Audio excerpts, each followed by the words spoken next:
사장님, 제가 정말 죄송합니다. 내 딸 하나만 소중하다고 생각했던 내 욕심 때문에 사장님, 딸 목숨을 그렇게 무너뜨렸어요. 그리고 저 치매예요.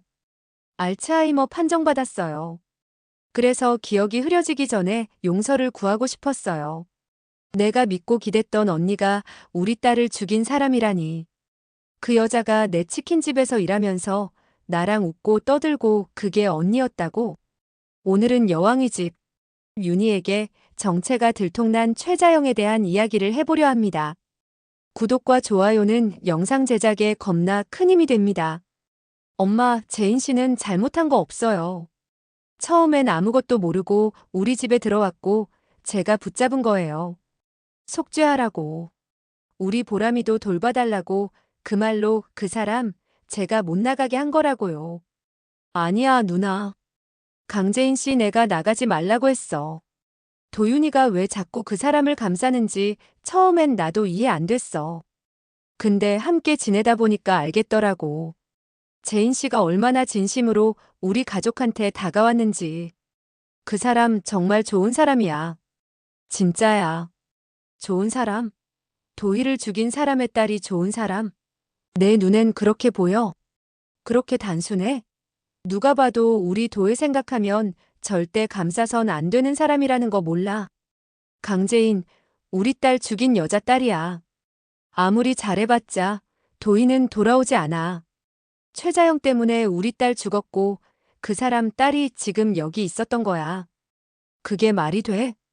엄마, 제인 씨 때문 아니에요. 제인 씨도 똑같이 상처 입은 사람이에요. 처음엔 모르고 있었어요. 제인 씨가 직접 죄를 지은 것도 아니고 제인 씨도 불쌍해요. 아버지도 돌아가시고 어머니가 죄를 지은 건데 왜 그런 사람한테 돌을 던지세요? 그 여자는 그 여자고 딸은 딸이에요. 왜 그걸 구분 못하세요? 그럼 저도 엄마의 죄로 제가 죄인 되는 거예요? 그딴 말 하지 마. 감히 그런 비교하지 마. 도희가 죽은 그날 어떤 심정이었는지 알아? 뼈가 부서지고 숨이 안 쉬어지고 심장에 구멍이 났어. 그게 다 누구 때문인데? 엄마 아무리 그래도 그건. 그래서 뭐? 그 여자 딸은 우리 집에서 밥을 먹고 웃고 떠들고 우리 보람이랑 사진도 찍고 근데 너희는 왜 도대체 왜 그 여자를 감싸는 거냐고? 엄마 보람이 봐요. 지금 울잖아요. 제인 씨 떠나고 나서 보람이 얼마나 힘들어하고 있는지 몰라요. 도희 대신 마음 연 사람이에요. 그걸 왜 무시하세요? 그런 감정 따위로 도희를 잊어? 보람이 기억 속에서 도희가 사라지면 그게 위로야? 누가 우리 딸을 그렇게 쉽게 대체하래? 아무도 도희를 지우자는 게 아니에요. 그냥 너무 미워하지 말라는 거예요. 강재인 씨, 그런 사람 아니에요. 정말 노력했어요. 우리 가족 안에서 진짜로 잘하려고 애썼다고요. 그 사람이 노력? 웃기지 마. 사람 하나 죽여놓고 그 딸이 와서 우리 집에서 죄도 없이 살았다고? 그게 정상이야? 도희 죽은 거 안 억울해? 억울하죠. 당연히 억울해요. 그런데 그 억울함을 죄 없는 사람한테 풀면 그게 복수인가요? 엄마, 그러면 우리도 똑같은 사람 되는 거예요. 정윤이는 말없이 거실을 돌았습니다. 눈동자는 붉게 물들었고 가슴은 요동쳤습니다. 방금까지 함께였던 가족들이 순식간에 낯설게 느껴졌고 집안 가득 울려 퍼진 말들이 가시처럼 꽂혔습니다. 그 순간 아무도 감히 말을 잇지 못했고 오직 어린 보람이의 작은 울음소리만이 방 안을 메우고 있었습니다. 할머니, 제인이 아줌마 진짜 안 와요? 왜 나한테 말도 안 하고 간 거예요? 나랑 약속했잖아요. 같이 그림 그리기로 했는데. 아줌마는 내가 정말 좋아하는 사람이에요. 정윤이는 고개를 떨구었습니다. 보람이의 말은 칼처럼 날카롭게 파고들었고 도희의 죽음과는 또 다른 상처를 남기고 있었습니다. 그리고 그녀의 마음속 깊은 곳에서부터 지금껏 외면하고 있던 혼란이 본격적으로 뒤틀리기 시작했습니다. 할머니, 제인이 아줌마한테 전화 좀 해주세요. 왜 나한테 인사도 안 하고 간 거예요? 왜요?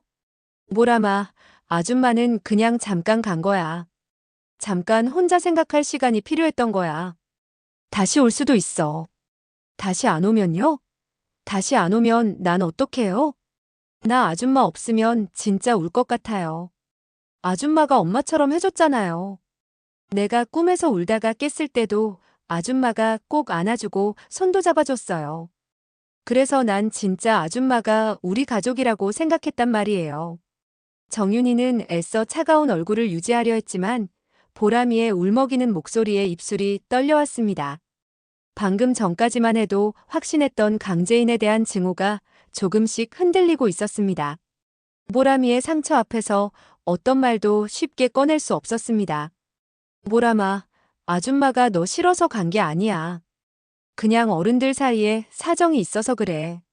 나중에 할머니가 꼭 다시 오게 할게. 진짜예요? 진짜 다시 와요? 내가 아줌마 좋아한다고 전해줘요. 나 아줌마 진짜 많이 좋아요.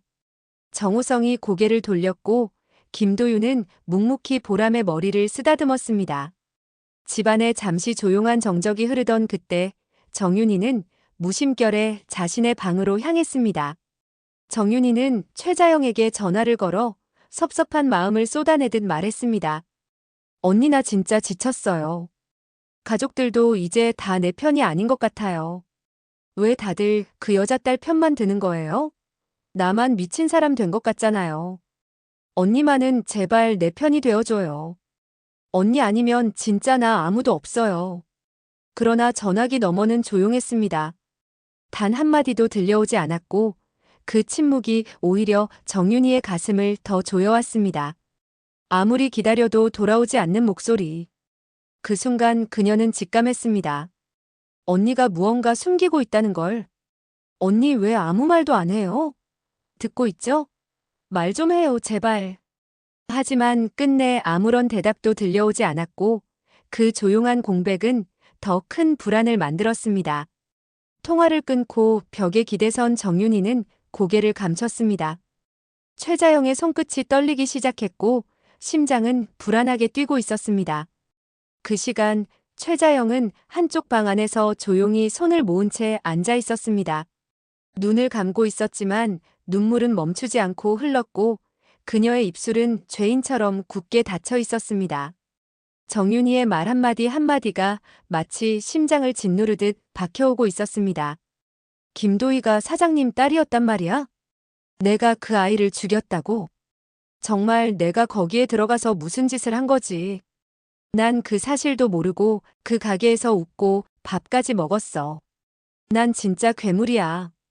진짜 나쁜 사람이야. 그녀는 자신이 무너져 내리는 걸 똑똑히 느끼고 있었습니다. 처음엔 복수심이었죠. 세상에 버림받고 남편에게 져버린 인생을 어떻게든 되돌리고 싶어서 버텼던 시간들. 하지만 이젠 아니었습니다. 이젠 자신의 죄를 똑바로 마주할 수밖에 없다는 걸 알게 된 순간이었습니다. 최자영은 속죄하듯 혼자 중얼거렸습니다. 사장님, 제가 정말 미안해요. 내 딸 하나만 소중하다고 생각했던 내 욕심 때문에 당신 딸 목숨을 그렇게 무너뜨렸어요. 이젠 사장님 앞에 설 자격도 없어요. 그렇게 고개를 떨구고 있던 그녀는 문득 자신의 가방 안을 바라보다가 약 봉투가 없어진 걸 알아챘습니다. 순간적으로 심장이 철렁했고 손이 떨리며 혼잣말이 터졌습니다. 설마 그 약 사장님이 본 건가? 그 순간 이게 뭐지? 언니 가방에서 떨어졌나? 지난번에도 무슨 약인지 숨기더니 대체 뭔데 이렇게 감췄던 거야? 이게 무슨 영양제야? 엄마 무슨 일이세요? 도윤아, 이거 좀 봐줄래? 엄마는 이런 약 잘 모르겠어. 가게에서 일하던 언니가 가방에 넣고 다니던 약 같은데 갑자기 떨어뜨리고 간 것 같아. 근데 저번에도 이 약 숨기더라. 도대체 뭐길래 이렇게 숨기는 걸까? 어디 보자. 엄마, 이거 그냥 약 아니에요. 알츠하이머 치료제예요. 성분이 강한 걸 보니까 초기는 아니고 중기 이상이에요. 뭐라고? 치매약이라고? 언니가 치매였단 말이니? 네, 엄마. 이 약 일반적인 영양제랑 차원이 달라요. 복용 시간 놓치면 위험할 수도 있어요. 환각이나 혼란이 올 수도 있고요. 이거 계속 숨기다 놓치면 큰일 나요. 세상에 그런 줄도 모르고 나 진짜 뭐 한 거니? 언니가 치매였다니. 내가 그걸 모르고 계속 기대고 힘들다고 매달리고.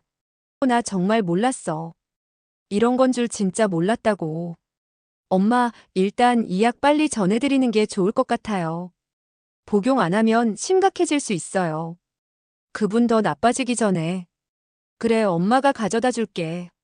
도윤아, 보람이 좀 잘 보고 있어. 이건 내가 직접 전해주고 올게. 어디 가시게요? 그분 계신데 아세요? 아마 도민준 씨 사촌 동생 집일 거야. 분명 거기 있을 거야.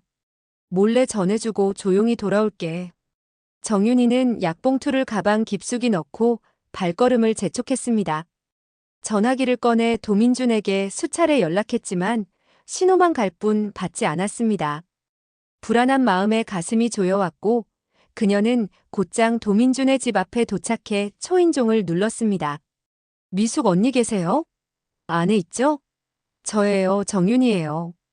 잠깐만요, 언니. 이 약 전해드리려고 왔어요. 누구세요? 문 너머로 들려온 낮고 낯선 목소리에 정윤이는 당황했습니다. 분명 이곳이 맞을 텐데.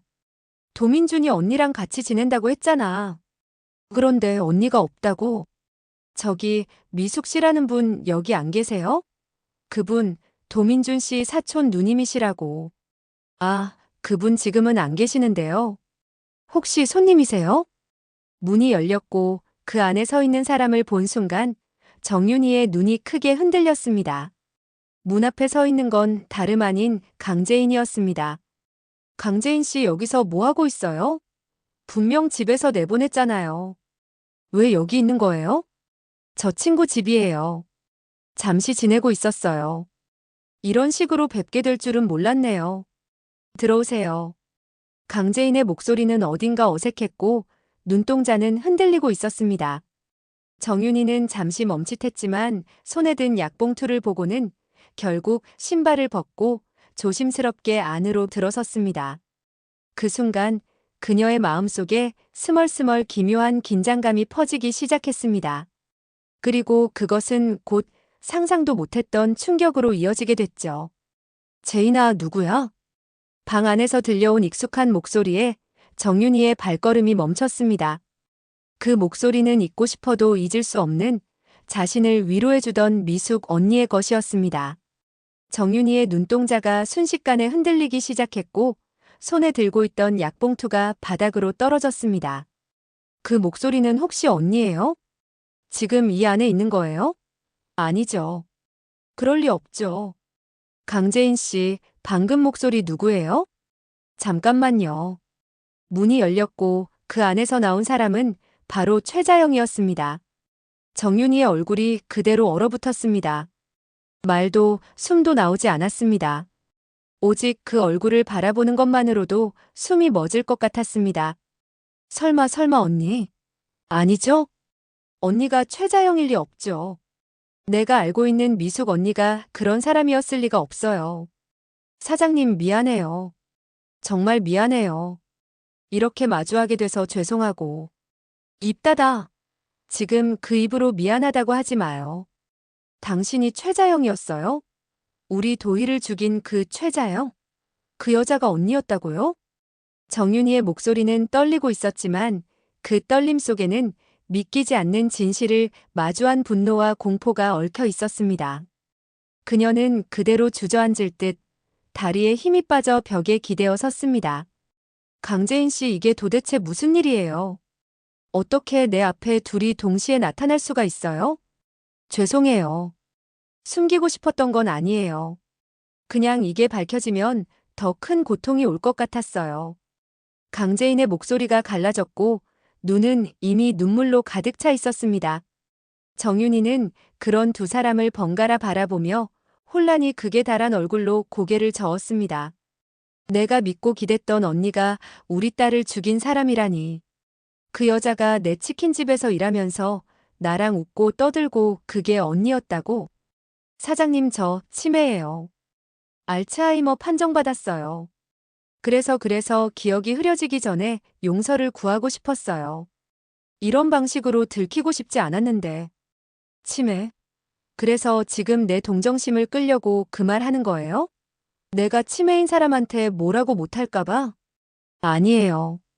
그런 의도는 아니었어요. 그냥 죄책감으로 살아가고 싶지 않았어요. 김도희 씨가 사장님 딸이었단 걸 알게 된 후로는 숨 쉬는 것도 죄처럼 느껴졌어요. 나는 정말 몰랐어요. 당신이 최자영이었다는 걸. 내가 그렇게 의지하고 마음 열었던 사람이 내 딸을 죽인 범인이었을 거란 생각 단 한 번도 안 했어요.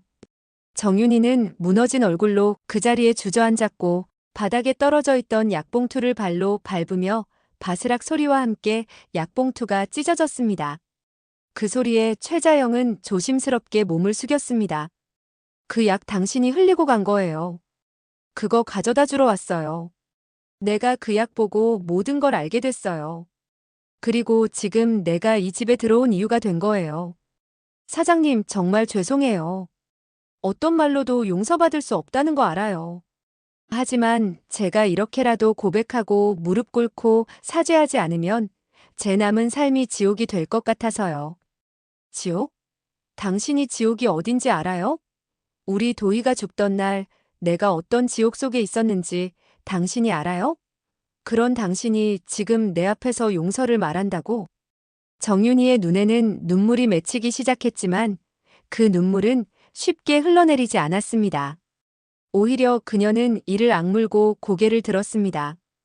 이제는 이 상황에서 누구도 빠져나갈 수 없는 절벽 끝에 선 것이 분명했습니다. 당신은 천벌을 받은 거야. 당신이 치매라는 걸 알고 나서도 나는 차마 비웃지 않았어요. 하지만 지금은 그래요. 천벌이에요. 그게 아니고서야 어떻게 당신 같은 사람이 그런 병을. 사장님. 아니, 말하지 마요. 당신이 무슨 말을 하든 난 듣고 싶지 않아요.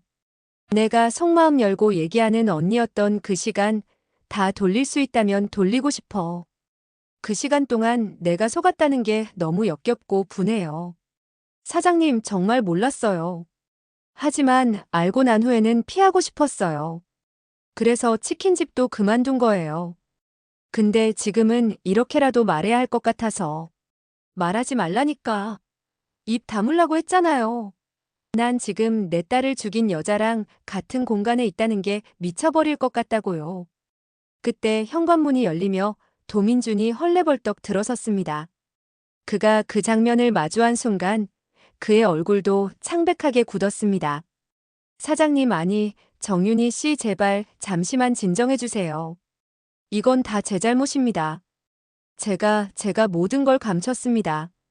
도민준 씨, 당신이 이 사람을 내 가게에 데려왔다고요? 아니요, 아니에요. 제가 속였어요. 사촌 누님이라고 그래서 그 집에서 일하시게 된 거예요. 김도혜 대리님 어머님이라는 사실, 그건 도저히 말할 수가 없었어요. 무서웠어요. 그게 말이 돼요? 그런 중요한 걸 말 안 했다고요? 그럼 나는 뭐해요? 매일 그 사람한테 치킨 튀기라고 시키고 웃으며 인사하고 속마음까지 말했는데 그게 전부 다 가짜였다고요? 그게 아니에요. 진심이었어요. 처음엔 저도 그 사람이 누군지 몰랐어요. 알게 됐을 때는 이미 너무 늦어버렸어요. 늦었다고요? 지금 이 순간이 늦은 게 아니라 이미 끝난 거예요. 내가 저 사람을 언니라고 부르던 순간부터 이미 나는 조롱당한 거라고요. 내 감정, 내 신뢰 전부 다 뭉개졌어요. 정윤이는 울부짖듯 말을 쏟아내며 바닥에 무너져 앉았습니다. 손으로 가슴을 쳤고 그 충격은 방 안의 모든 사람을 숨죽이게 만들었습니다. 도민준도 더 이상 아무 말도 하지 못했고 그저 고개를 숙였습니다. 최자영, 당신, 내가 무너지길 바랬어요? 내가 다시는 누굴 못 믿게 만들고 싶었어요? 그게 당신이 말하는 속죄예요? 아니에요. 저는 정말 아니에요. 그런 마음 아니었어요. 김도희가 사장님 딸이라는 걸 알았을 때 나 자신이 너무 미웠어요. 그래서 이 약도 다 내려놓으려고 했던 거예요. 당신이 내려놓든 말든 그건 당신 사정이고요. 난 지금 죽은 내 딸이랑 강재인의 얼굴이 겹쳐져서 미치겠다고요. 강재인이 당신 딸이라면서요. 그 아이도 거짓이에요? 아니에요. 그 아이만은 제발 건드리지 말아주세요. 그 아이. 이제 그 아이 얘기는 꺼내지도 마요. 난 그 아이가 우리 보람이랑 웃고 있는 걸 봤어요. 내 딸을 죽인 여자의 딸이 우리 가족 속에서 웃고 있더라고요. 난 그게 아직도 눈앞에 선명해요. 제인이는 죄가 없어요. 그냥 제 딸이에요. 그리고 김도혜 씨가 죽은 그날 저 그 사고에 대해서 그 사실도 언젠가는 밝히려 했어요. 뭐라고요? 무슨 말이에요, 지금? 사장님, 난 그저 도망친 거였어요. 이 모든 진실 더 늦기 전에 말하려 했는데 상황이 이렇게 돼버렸어요. 정윤이는 더 이상 아무 말도 하지 않았습니다. 숨을 거칠게 내쉬며 고개를 떨구었습니다. 바닥에 있던 약 봉투가 바닥에 뒹굴었고 조용한 방 안에는 약병 부딪히는 소리만 울려 퍼졌습니다.